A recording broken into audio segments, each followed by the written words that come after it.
سلام بچه ها، چطورین؟ مدیما هستم. خوش اومدید به یک ویدیوی دیگه.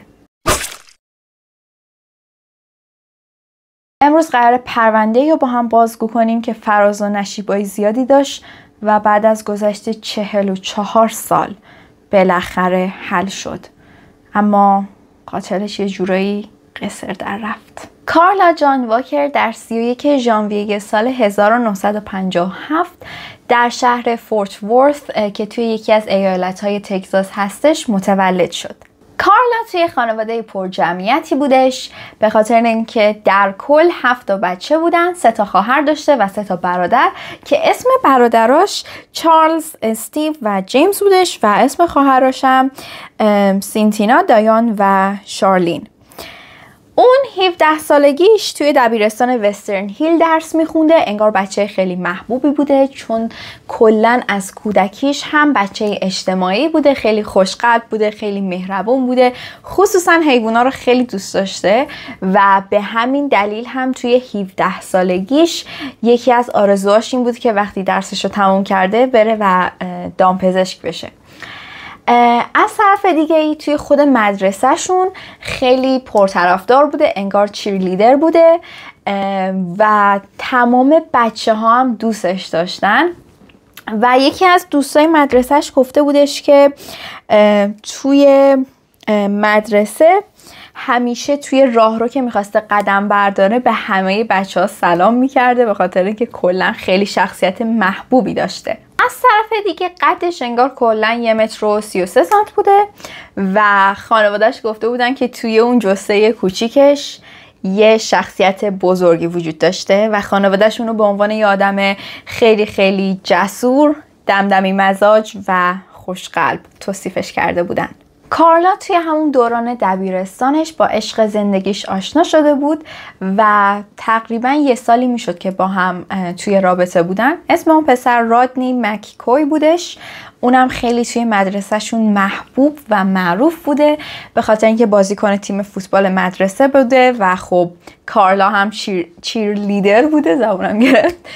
و مثل دقیقاً این حالت فیلمای آمریکایی طور که میبینیم راجع به مدرسهشون هستش، 2 کاراکتر معروف عاشق هم میشن و همه بقیه بچه ها دوستشون دارن، بهشون حسودیشون میشه و کلی حاشیه در میاد. فکر کنم دقیقاً عین اینا بودن توی اون زمان، به خاطر اینکه خب همونطور که گفتم این فوتبالیست بوده، اونم چیرلیدر بوده و قشنگ یه ترکیب خیلی خوبی بودن و خودشون هم خیلی خیلی عاشق هم بودن، به حدی که کارلا برگشته بوده و به دوستاش گفته بوده که من مطمئنم که قراره باهاش ازدواج کنم و یه روزی زن و شوهر شیم و خانواده خودمون رو تشکیل بدیم.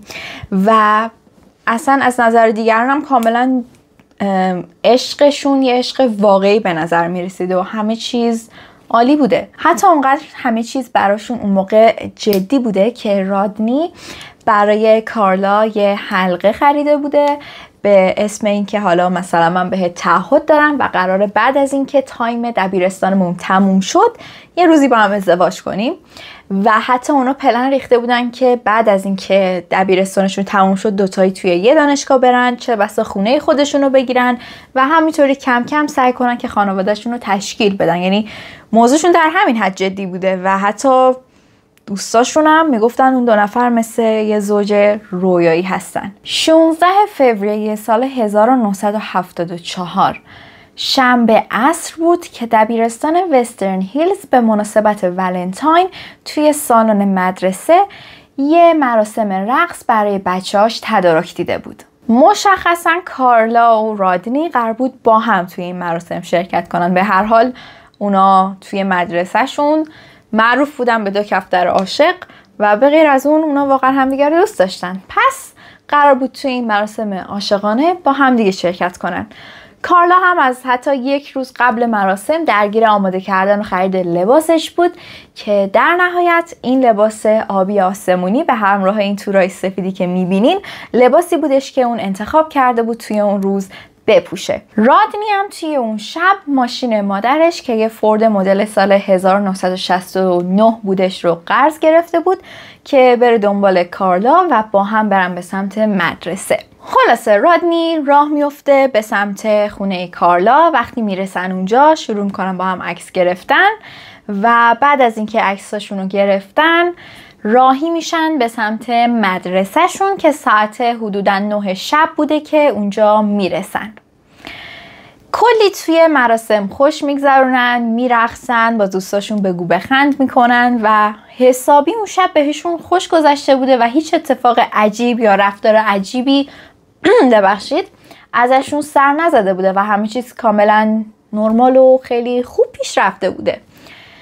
بعدش هم ساعت 11 شب که مراسم تموم میشه دوتایی با هم سوار ماشین میشن و برمیگردن به سمت خونه، به خاطر اینکه کارلا میخواسته بره خونه خودشون و خب رادنی هم باید اونو میرسونده به خونهشون دیگه. ولی متاسفانه کارلا هیچ وقت به خونه نرسید و در واقع اون عکسی که چند دقیقه پیش بهتون نشون دادم آخرین باری بودش که کارلا توی خونهشون بود و خانواده‌شون رو زنده دیدن قبل از اینکه اون اتفاقات وحشتناک براش رخ بده. حدوداً ساعت 1 بامداد بوده که میشه در واقع صبح روز یکشنبه که خانواده کارلا یک مقداری مشکوک میشن که چرا اینا انقدر دیر کردن. در واقع زودتر از اینا باید شک میکردن، به خاطر اینکه همونطور که گفتم حدوداً مراسم ساعت 11 اینا تموم شده و خب خانواده‌اش هم در جریان این موضوع بودن. ولی علت این که از همون تایم شک نکردن و نگران نشدن این بودش که گفتن خب احتمالا این دو نفر با هم رفتن بیرون یا دارن چرخی میزنن یا دارن یه کاری میکنن، به هر حال حالا بعدن میاد خونه و با هم دارن وقت میگذرونن. برای همین تا ساعت 1 هیچ نگرانی هیچ چیزی نداشتن. ولی همینطور که ساعت داشته میگذشته و رو به جلو حرکت میکرده اینا کم کم نگرانیشون داشته هی بیشتر و بیشتر و بیشتر میشده تا اینکه توی ساعت 1:45 یک صدای بسیار بلند و عجیب به گوششون میرسه. ساعت 1:45 که میشه همونطور که گفتم اونا یه صدای خیلی بلندی رو میشنون که در واقع صدای تصادف یا برخورد ماشین با جایی بوده و حدوداً چند ثانیه بعد صدای یه مرد جوانی به گوششون میرسه که وحشت زده داره بلند داد میزنه آقای واکر، آقای واکر کمکم کنید. اونا میدوئن سمت در به خاطر اینکه این مرد جوان نه تنها داشته صداشون میکرده بلکه داشته محکم به در میکوبیده. همین که در رو باز میکنن میبینن که کسی نیست جز رادنی. رادنی دوست پسر کارلا پشت در بوده در حالی که کل صورتش زخمی بوده و داشته از سر و وضعش خون میچکیده و فقط داشته داد میزده آقای واکر لطفاً کمکم کنید. بعد از اینکه خانواده کارلا در رو باز میکنن و رادنی رو توی اون حالت میبینن بسیار وحشت زده میشن. رادنی وارد خونه میشه، از اونا کمک میخواد و فقط میگه که کارلا رو دزدیدن. بعد از این روایتی که تعریف میکنه به این صورت هستش. اون میگه که ساعت 11 شب ما مراسم رو ترک کردیم و راه افتادیم به سمت خونه.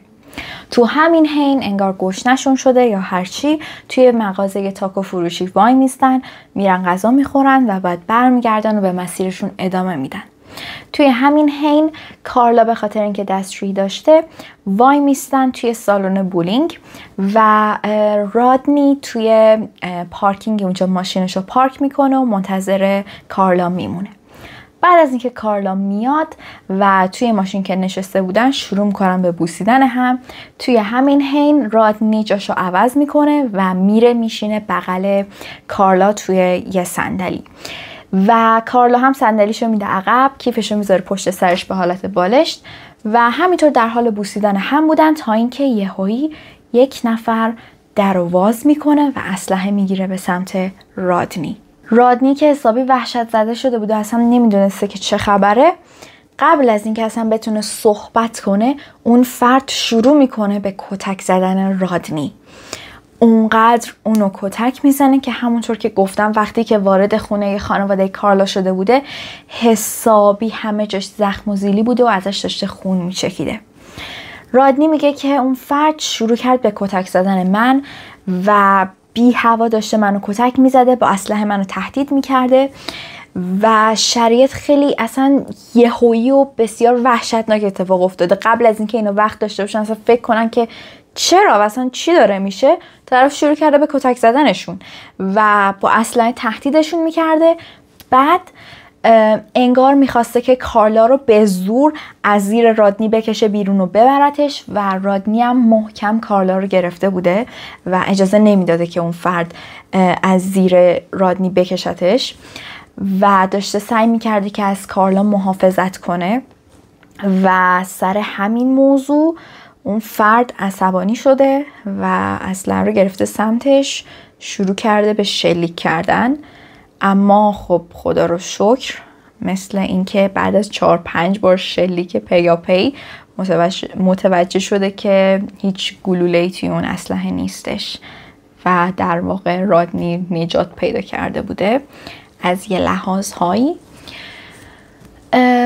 اما این موضوع اون فردو خیلی عصبی کرده بوده به حدی که تصمیم گرفته با اسلحه شروع کنه به کتک زدن رادنی. اونقدر بد داشته رادنی رو کتک میزده که طبق گفته خودش چندین بار بیهوش شده، بهوش اومده، بیهوش شده، بهوش اومده و توی همین حین متوجه شده که اون فرد داره به کارلا میگه که عزیزم من تو رو با خودم میبرم. یعنی در واقع هدفش از این کارها فقط کارلا بوده و میخواسته کارلا رو از زیر چنگ رادنی بکشه و با خودش ببره. پس از کتک‌های پیاپی و تهدیدهای زیاد، کارلا که متوجه شده بود کلاً هدف اون مرد خودش هستش، تصمیم گرفته بود به خاطر نجات جون خودش و رادنی با اون مرد بره. و توی راه رفتن قبل از اینکه از رادنی دور بشن، کارلا فریاد زده و گفته که فقط برو بابامو بیار یا بابامو خبر کن، یه همچین چیزی گفته بوده. و دقیقاً رادنی اون لحظه متوجه نشده چون طبق گفته خودش بیهوش شده و بعد از اینکه دوباره به هوش اومده متوجه شده که چه بلایی سرشون اومده. سریعاً پاشو گذاشته رو گاز، راه افتاده به سمت خونه کارلاینا و وقتی که رسیده اونجا رفته درشون رو زده و تمام این اتفاقا رو برشون تعریف کرد. خانواده کارلا که بسیار وحشت زده شده بودن، مادرش همون لحظه با پلیس تماس میگیره. پدر کارلا اسلحه رو ور میداره، میره به سمت اون سالن بولینگ، ولی خب قطعا دخترش و اون مردو پیدا نمیکنه. پلیس خیلی زمان نمیبره که هم میان به خونهشون، هم میرن به اون سالن بولینگ که این اتفاق افتاده بوده و تحقیقاتشون رو شروع میکنن. بعد از اینکه پلیس تحقیقاتش رو راجع به این پرونده شروع کرد، هر لحظه به لحظه از زمان که میگذشت خیلی براشون اهمیت زیادی داشت. خب میدونید که وقتی یه نفر گم میشه لحظه به لحظه اون زمان خیلی مهمه. چرا؟ به خاطر اینکه هرچی بیشتر بگذره احتمال زنده پیدا شدن اون فرد کم کم و کمتر میشه. پس پلیسا به سرعت تحقیقاتشون رو شروع کردن و سعی میکردن که لحظه به لحظه اون زمانو برای کارهای خیلی ضروری صرف کنن. یعنی شروع کردن اول گشتن به عنوان مظنونی که خیلی نزدیک به کارلا بودن، مثل دوست پسرش، ولی خب نتونستن مدرک خاصی پیدا کنن و از اونجایی که خانواده کارلا هم خیلی بهش اطمینان داشتن صرف نظر کردن، گفتن اصلا ما به این پسر اعتماد داریم و اصلا حتی شکی بهش نداریم که بخواین راجبش تحقیق کنیم. برای همین از همون اول تحقیق کردن راجبش رو گذاشتن کنار و رفتن سراغ بقیه موضوع، مثل پیدا کردن شواهد یا مدرکی، چیزی که به دردشون بخوره، چیزی که بتونن از تمام اون زمان کمشون استفاده کنن تا کارلا رو زنده پیدا کنن. و اولین چیزی هم که به ذهنشون رسید قطعاً برگشتن به صحنه جرم بودش تا ببینن میتونن مدرک خاصی پیدا کنن یا نه، که خب موفق شدن. اونا 2 چیز پیدا کردن توی صحنه جرم. اولین چیزی که سر صحنه جرم پیدا کردن خشاب تفنگی بودش که اون فرد نشونه گرفته بود به سمت رادنی که انگار طی اون ضرباتی که داشته به سر رادنی میزده این خشابه افتاده و سر همین بوده که هر چقدر تیر میزده هیچ گلوله‌ای به سمتشون شلیک نمیشده. یعنی در واقع اینطور بخوایم حساب کنیم از همون اول قصد داشته که رادنی رو بکشه که کارلا رو ببره، ولی خب چون قبلش شروع کرده به کتک زدن رادنی با اسلحه، این خشابه افتاده بوده زمین، متوجه نشده بوده و اونقدر عصبی بوده و میخواسته سریع کارش رو انجام بده، به هر حال توی یه مکان عمومی بوده، این افتاده متوجه نشده و شلیک هم که کرده اصلا گلوله‌ای نبوده و در واقع اینجوری یه جورایی جون رادنی رو خدا نجات داد. و به هر حال برگردیم سر داستان خودمون. دومین مدرکی که اونجا پیدا کردن کیف پول کارلا بودش، ولی خب متاسفانه هیچ اثر انگشتی نتونستن اینو اونجا پیدا کنن و عملا پیدا کردن این دوتا چیز توی اون تایم یه جورایی بیفایده بودش، خاطر اینکه اصلا کمک خاصی توی اون زمان نکرد، به خاطر اینکه همونطور که بهتون گفتم اون زمانا خیلی تایمای حیاتی بودش و اینا به احتیاج داشتن به یه مدرکی که سریعتر کارلا رو پیدا کنن و خب اصلا اثر انگشتی که نباشه کار رو براشون فقط سخت‌تر می‌کرد این موضوع.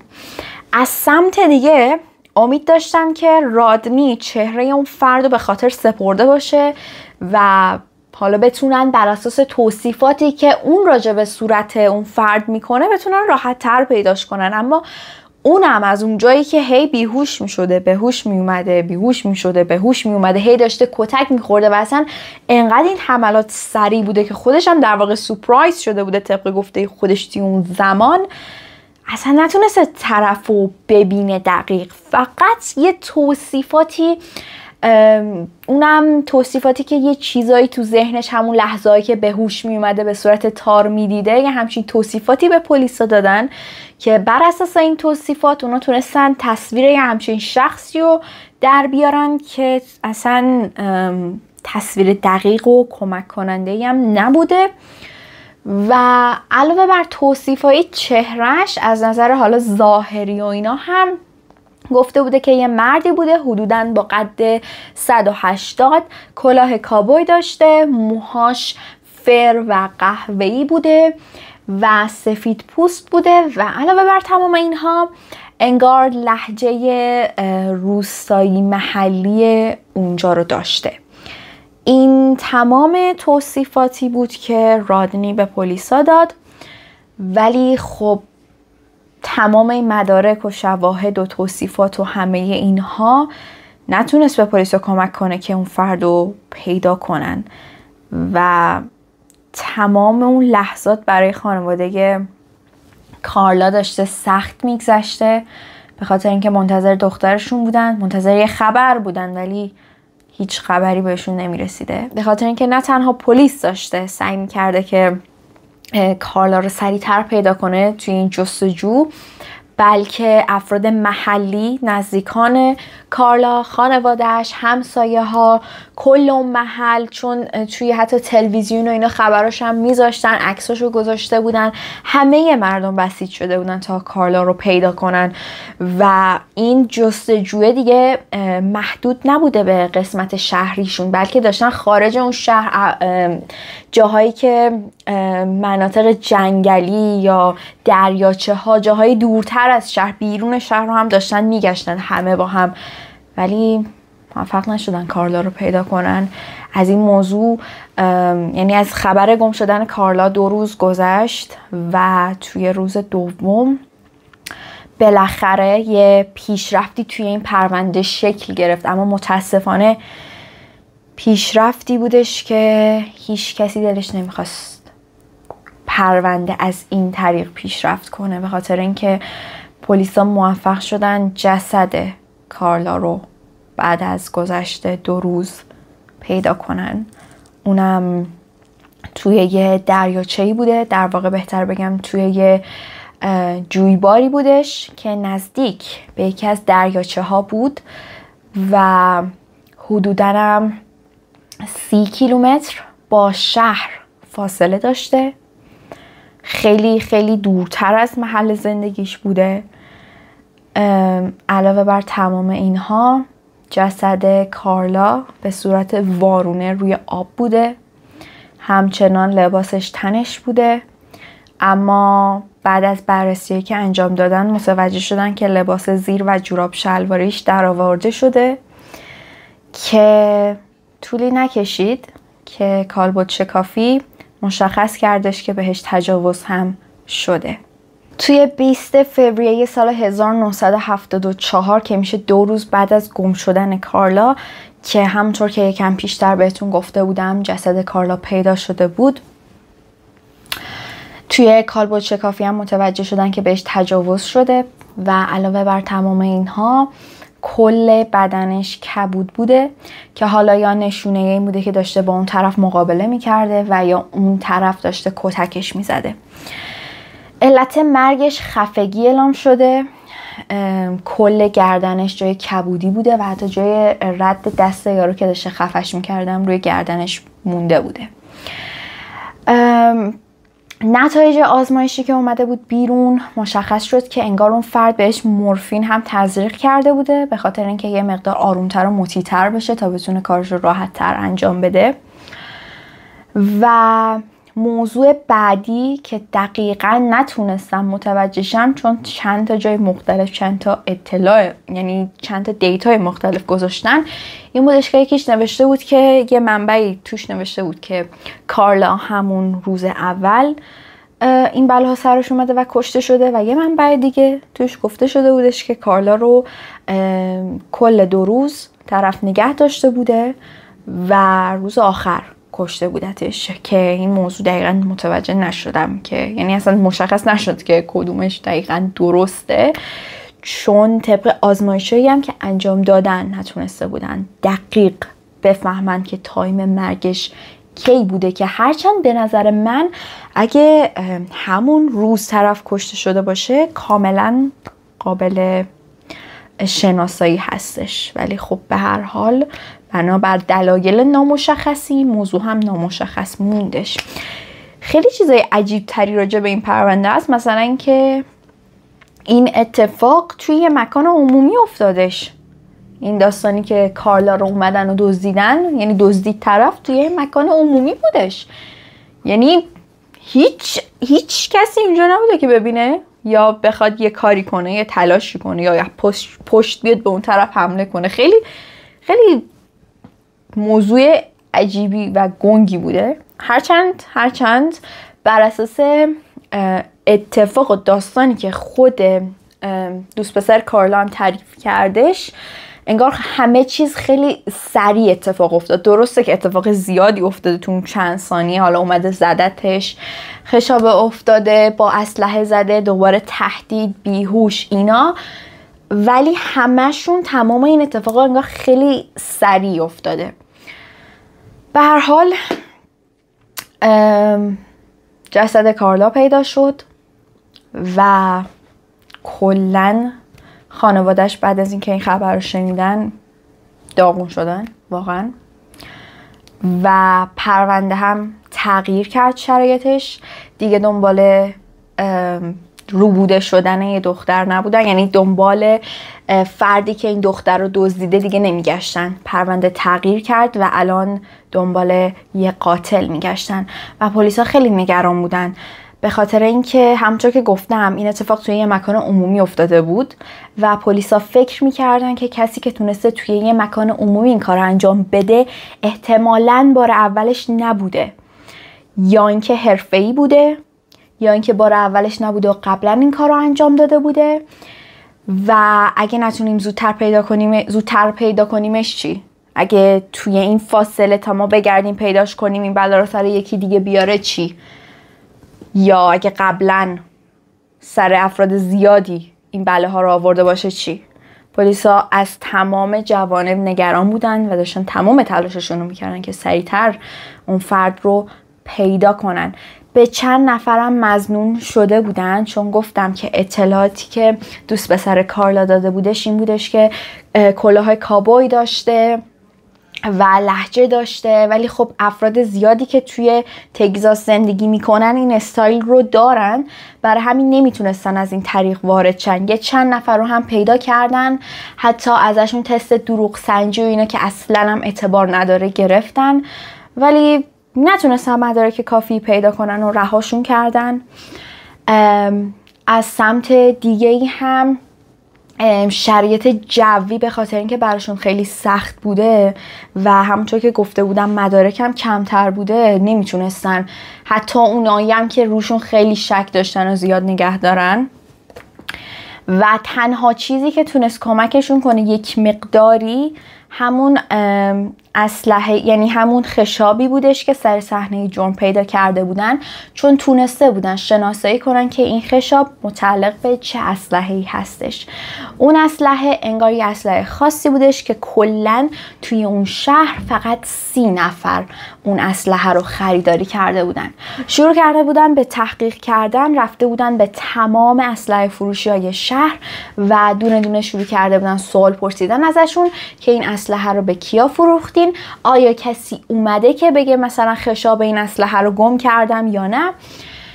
اما به هیچ نتیجه‌ای نرسیدن سر این موضوع، هم به خاطر اینکه کسی رو اصلا پیدا نکرده بودن که خشاب اسلحه‌اش گم شده باشه و بخواد بره و پیگیری کنه، حالا خشاب بگیره یا هر چیز دیگه ای.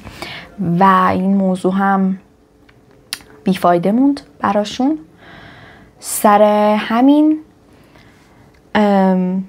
واقعا نمیدونستن چیکار کنن و همینطوری داشتن سعی میکردن از پرسجو کردن و اینا سعی کنن حداقل با اون عکسی که طراحی کرده بودن از توصیفات دوست پسر کارلا، سعی میکردن از پرسجو کردن نزدیکتر شن به اون فرد و همینطوری داشتن کاراشون رو پیش میبردن تا اینکه خبر، یعنی روبوده شدن یک خانوم دیگه‌ای که در واقع اون هم قربانی بوده ولی نجات پیدا کرده بوده، کمک کرد که این پرونده یک مقدار زیادی پیشرفت کنه. اپریل سال 1974 یه دختر 16 ساله به پلیس گزارش میکنه که دزدیده شده بوده و موفق شده که نجات پیدا کنه. حالا داستان از چه قرار بودش؟ اون دقیقاً مثل کارلا، فقط با این تفاوت که سوار ماشین شخصی خودش بوده که یهویی توی حالتی که توی پارکینگ نشسته بوده، یهویی یه مرده با اسلحه میاد بالا سرش و شروع میکنه به تهدید کردن که باید پیاده شی، بیای با من، سوار ماشین من شی. و اونم از ترس جونش از ماشین پیاده میشه، سوار ماشین اون مرد میشه و شروع به حرکت میکنن. انگار حدوداً 15 مایل از شهر فاصله میگیرن. وقتی که توی جاده بودن، بعد از اینکه چند تا پیچ رو رد کردن، یهویی چرخ یعنی لاستیکای ماشین داخل گلولای گیر میکنه که خب به نفع اون دختر بوده و به ضرر اون مرد، به خاطر اینکه تمام برنامه هاش داشته به هم میریخته و میترسیده که نکنه یه نفر دیگه از پشت بیاد و صدای جیغ و داد این دختر رو بشنوه و لو برم. و توی همین حین اون دختر شروع میکنه به التماس کردن که بذار من برم، قول میدم به هیچکی نمیگم، اصلا در واقع شطور دیدی ندیدی. اون مردم حرفاشو باور میکنه، دخترن رو ول میکنه، یعنی آزادش میکنه و اون دخترم مستقیم میره سراغ پلیس و همه چی رو اونجا لو میده. چیز زیادی نمیگذره تا پلیسا موفق میشن که اون مرد رو پیدا کنن.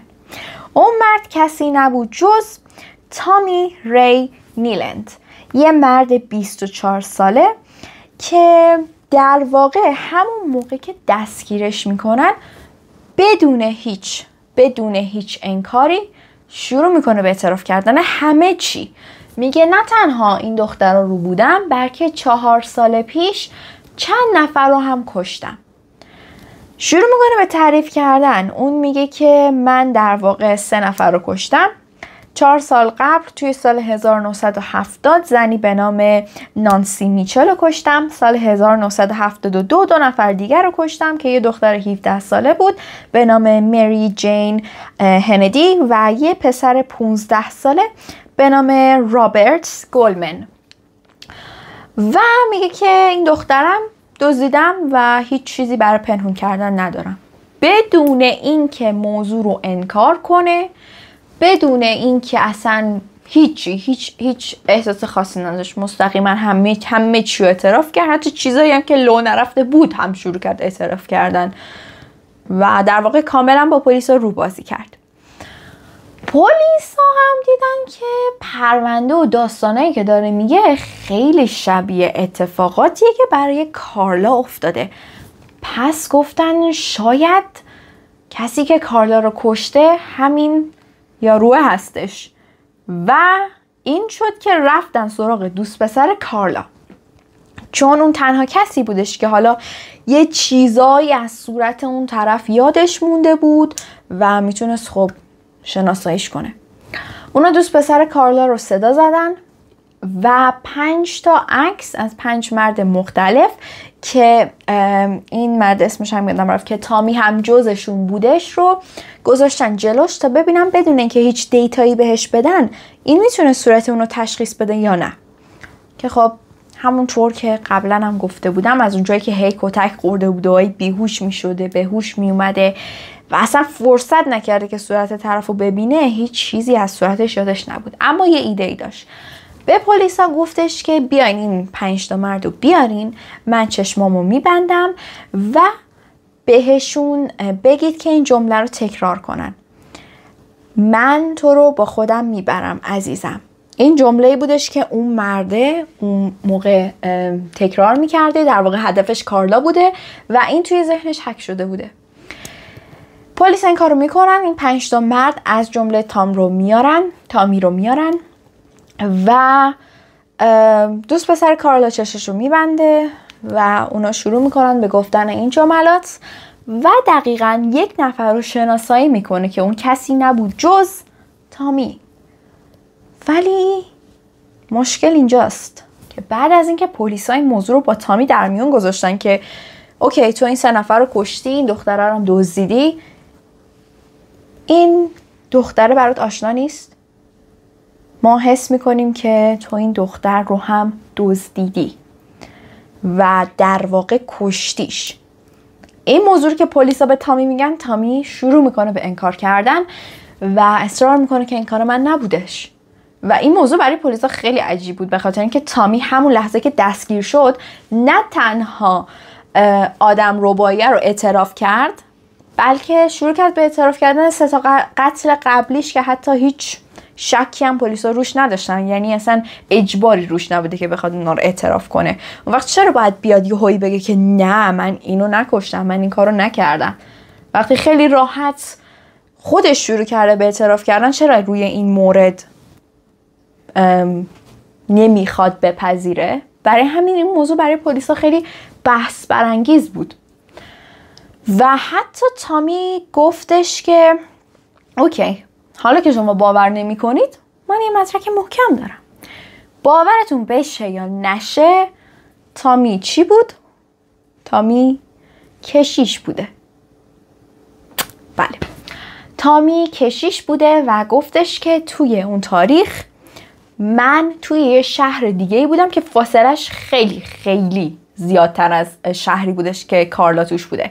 گفت توی اون تاریخی که میگین کارلا کشته شده، یعنی گم شده و اینا، من توی شهر دیگه بودم، توی کلیسا بودیم و داشتیم مراسمی که بین کشیشا هستش رو انجام میدادیم و من اصلا توی این شهر نبودم، خیلی فاصله داشتم. این مدرک من برای حرفی که دارم میزنم. پلیسا تحقیق کردن، رفتن با کشیش‌های دیگه صحبت کردن و دیدن بله، تامی اون شب توی مراسم بوده و توی کلیسا بوده و اصلا توی شهر دیگه با یه فاصله زیادی بوده و هیچ ربطی به کارلا نداره. اینجا بودش که پلیسا دوباره زمین خوردن و ناامید شدن، کاملا ناامید شدن، چون دیگه عملا دستشون به هیچ جایی بند نبود.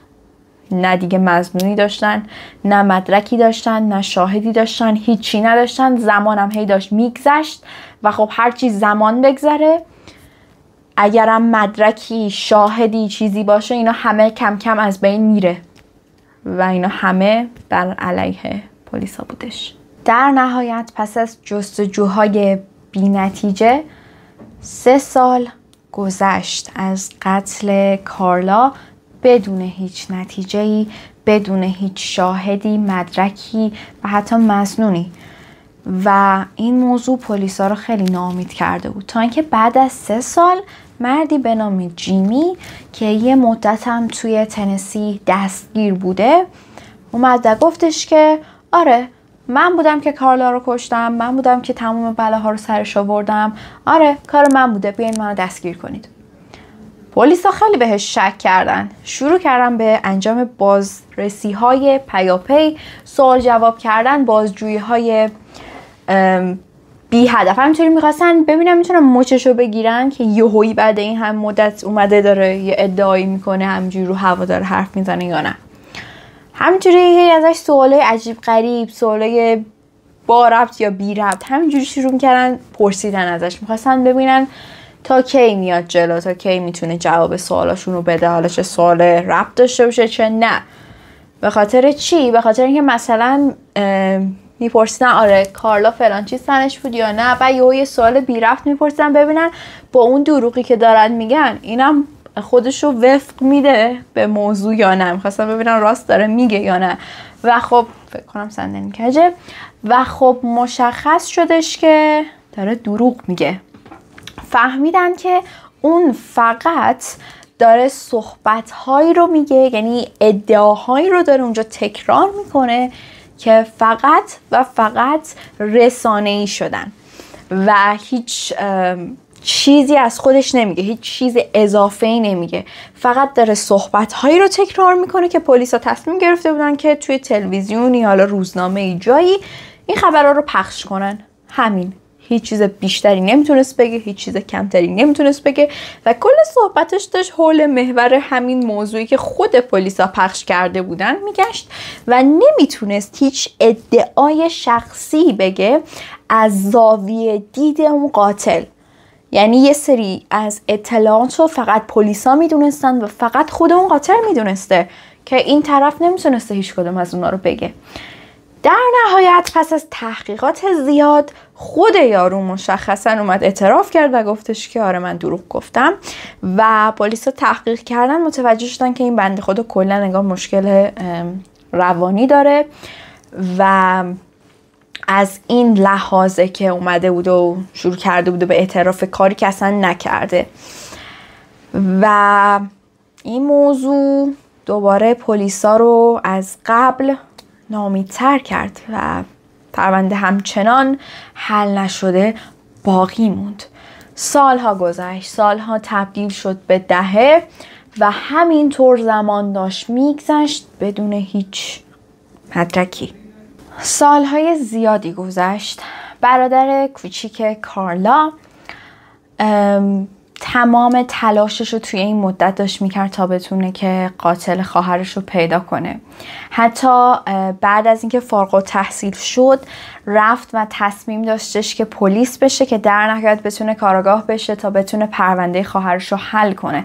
اما متاسفانه به علت مشکلی که توی چشمش به وجود اومده بود مجبور به ترک تحصیل شد و نتونست که درسش رو ادامه بده و به اون آرزوش برسه، چون توی تمام این سالهایی که گذشت کل آرزوی اون این بود که بتونه قاتل خواهرش رو پیدا کنه. حتی بعد از مرگ پدر و مادرش اون خونه کودکیشون رو خرید، به همراه همسرش توی اونجا زندگی کرد به امید اینکه شاید اون قاتل پشیمون شده باشه یا هر چی، به هر دلیلی برگرده به اون خونه ابراز پشیمونی کنه تا بتونه قاتل خواهرش رو پیدا کنه. در نهایت توی اون تایم سال 2018 سالهای زیادی از مرگ کارلا گذشته بود، حدوداً 44 سال بعد از قتل بودش. توی اون تایم برادر کارلا 57 ساله بود. تصمیم گرفتش که یک بار دیگه زنگ بزنه به پلیس و سعی کنه که یک بار دیگه شانسش رو امتحان کنه. زنگ زد و گفتش که پرونده خواهرم رو یک بار دیگه بیاین و بررسی کنید. التماس کرد از پلیسا و در کمال ناباوری پلیسا قبول کردن که این پرونده‌ای که 44 سالم از وقوع اون اتفاق گذشته رو دوباره بیارن، با کارگاه‌های جدید بشینن و بررسی کنن. بعد از اینکه پرونده رو دوباره باز کردن، 2 کارگاه جدید اومدن و مسئولیت اون پرونده رو به عهده گرفتن. همه امید داشتن که این 2 کارگاه بتونن با تجهیزات جدیدی که در دسترسشون هستش بتونن پرونده رو حل کنن تا این پرونده حل نشده باقی نمونه. خلاصه اونا شروع کردن به بررسی دوباره پرونده، از ریز و درشت و شروع کردن به بررسی، از صفر شروع کردن و رسیدن به DNA که روی لباس کارلا بودش. خب همونطور که بهتون گفته بودم به کارلا تجاوز شده بود و DNA قاتل روی لباسش به جا مونده بود، ولی خب توی اون زمان متاسفانه تجهیزات جوری نبودش که بتونن این DNA رو بازسازی کنن تا بتونن با استفاده از اون قاتل رو پیدا کنن، به خاطر اینکه انگار توی سال 2009 تونسته بودن این DNA رو در بیارن رو لباسش، ولی DNA انگار ناقص بوده و به حالتی نبوده که بتونن با استفادهش بررسی کنن تا قاتله رو پیدا کنن. عملاً DNA که گرفته بودن از اون لباس بیفایده بود براشون.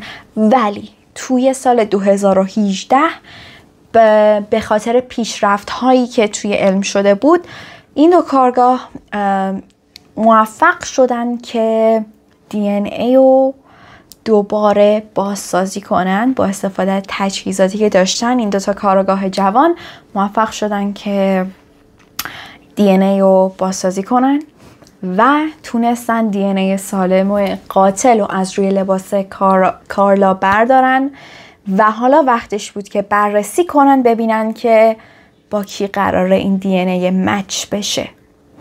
اول از همه شروع کردن به بررسی کردن پرونده های قدیمی. شروع کردن DNA رو با اون بررسی کردن، ولی خب با هیچ کدوم از اونا این مچ نشد. بعد تصمیم گرفتن که با یه سری سایت هایی هست که یه گروهی هستن به صورت داوطلبانه شروع میکنن کار کردن تا حالا بتونن یه سری پرونده هایی که حل نشده هست و حل کنن و قاتل رو پیدا کنن. شروع کردن با اونا همکاری کردن، اونا هم شروع کردن به بررسی، ولی خب اینا هم نتیجه نداد. در نهایت یه سایتی به نام اوثرام، فکر کنم اگه درست گفته باشم، این سایت هم توی همین کارن. زنگ زدن با افرادی که برای این سایت کار میکنن، گفتن که ما DNA این فرد رو در آوردیم، فقط نتونستیم تا حالا با کسی مچش کنیم. این سایت هم شروع کرد گشتن بین سایت هایی که افراد به خاطر گرفتن شجره نامشون DNA شون رو اومدن دادن که حالا ببینن شجره نامشون رو میخواستن در بیارن. شروع کرد با این سایت ها کار کردن که در نهایت توی سال 2020 چرا گفتم 2020 هیچ فرقی نداره، در نهایت توی اون سال موفق شدن که این DNA رو با یه نفر مچ کنن. همونطور که گفتم توی سال 2020 اون شرکت با کارآگاه ها تماس گرفت و گفتش که DNA که برای ما فرستادین با فردی به نام مککرلی مچ شده. حالا مککرلی کی بوده؟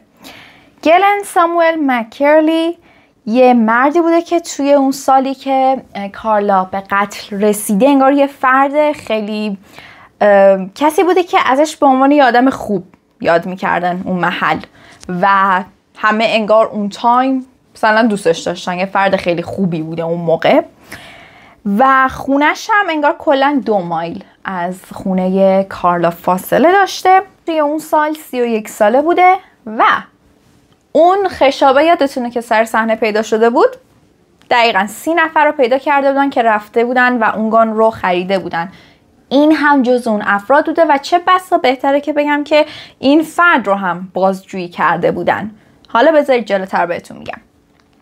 خلاصه این مرد توی اون زمان 31 ساله بوده و با یه خانومی هم ازدواج کرده بوده، 2 تا هم پسر داشته و انگار 13 سال حدوداً یا 12 سال قبل از قتل کارلا هم به جرم سرقت ماشین دستگیر بوده، ولی خب بعدش آزاد شده بوده به خاطر اینکه جرم خیلی خاصی نبوده، کلا مثلا نظرشون 2 سال باید میمونده که اصلا پیش بینی نکردن که همچین فرقی ممکنه یهو قاتل در بیاد.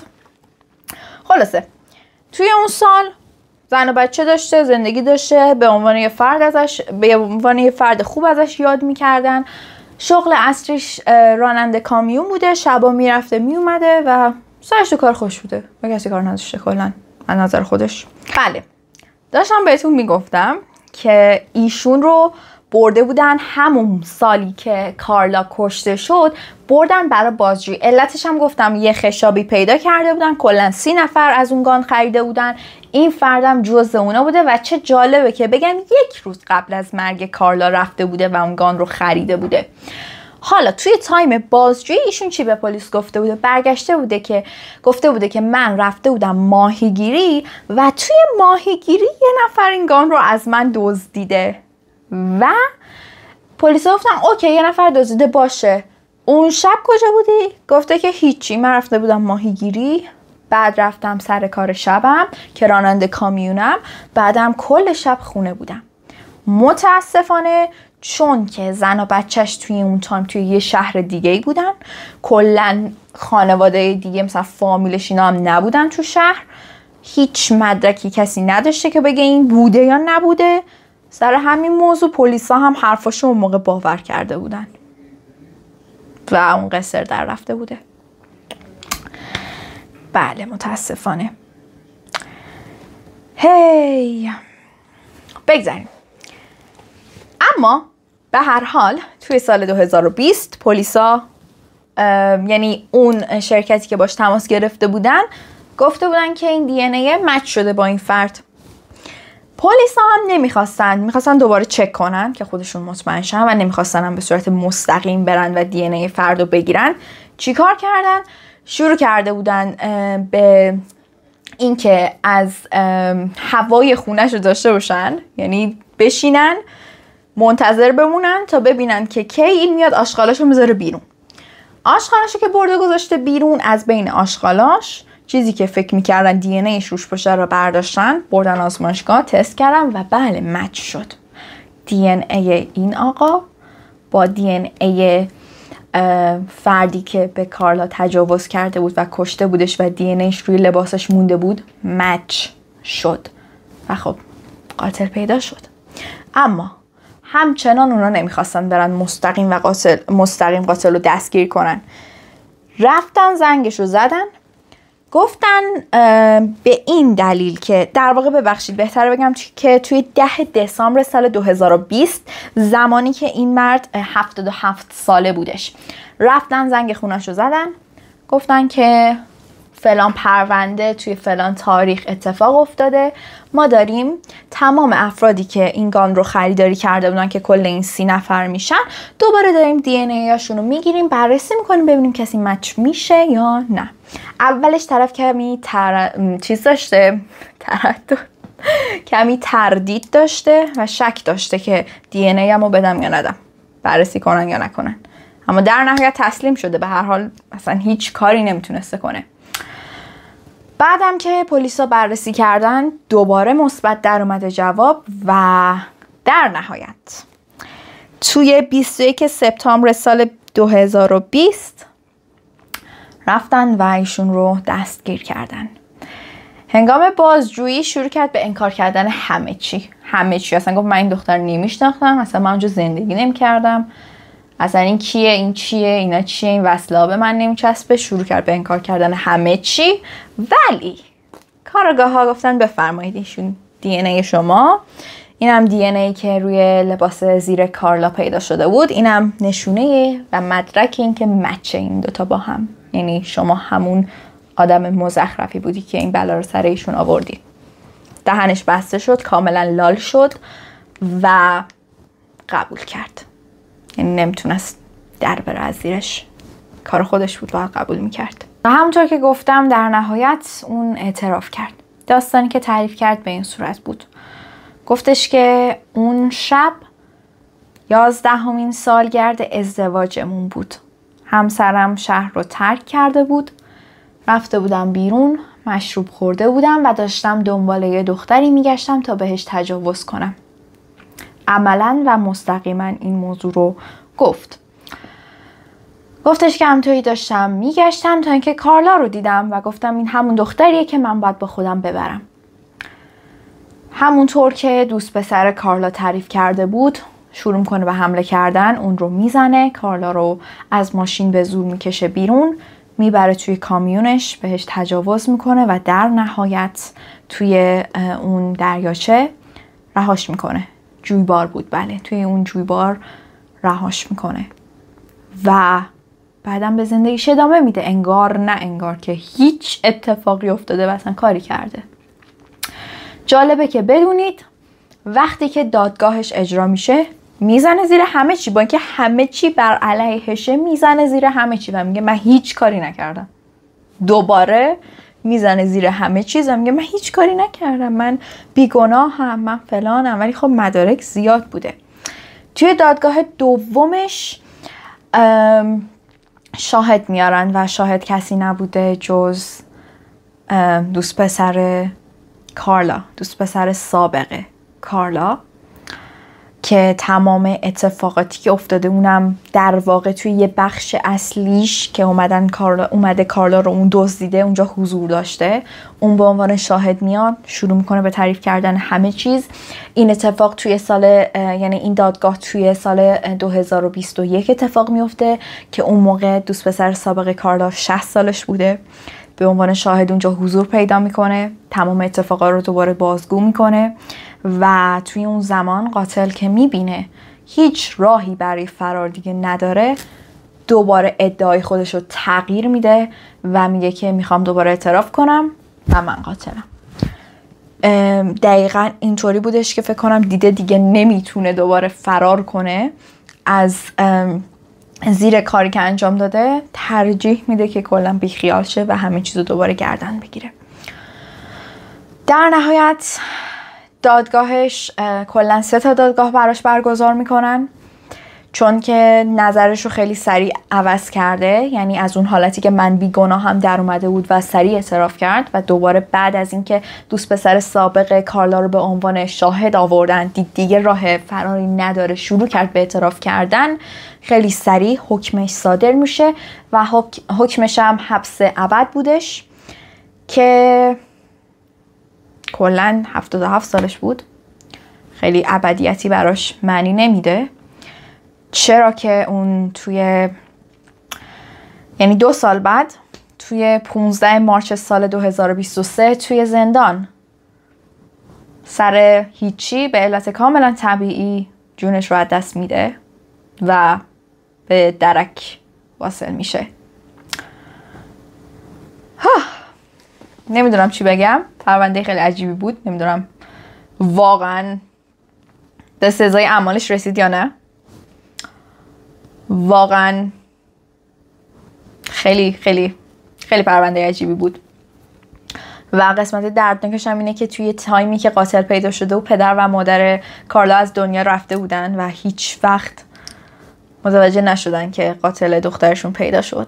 ولی در عوض برادر کارلا که این همه منتظر بود توی اون تایم خیلی خوشحال شده بود که بالاخره این همه تلاشاش یه نتیجه ای داد، بالاخره تونست قاتل خواهرش رو پیدا کنه. اما خب نظر شخصیم اینه که کاش میشد زودتر پیداش کرد و بهتره بگم کاش اون زمانی که پیداش کرده بودن، یعنی همون سالی که کارلا کشته شده بود، باهاش صحبت کرده بودن. کاش یه مقداری بیشتر سعی میکردن که به جای اینکه طرف صرفا یه چیزی بگه پلیسا باور کنن، یه ذره بیشتر تحقیق میکردن یا حداقل دوست پسر کارلا رو هم با خودشون میبردن. نمیدونم، به نظرم میشد یه کاری کرد که البته اولین باری نیست که ما این شرایط رو داریم توی این پرونده ها میبینیم. به هر حال نظر شما چیه؟ ممنون میشم که حتما نظرتون رو برام بنویسید. لایک و کامنت و ساب فراموش نشه. ممنون میشم چنل جدیدم رو حتما حمایت کنین که زودتر به اون حالت قبلیمون برگردیم و ممنون میشم که نظرتونم راجع به این پرونده برام حتما بنویسید. تا ویدیوی دیگه، فعلا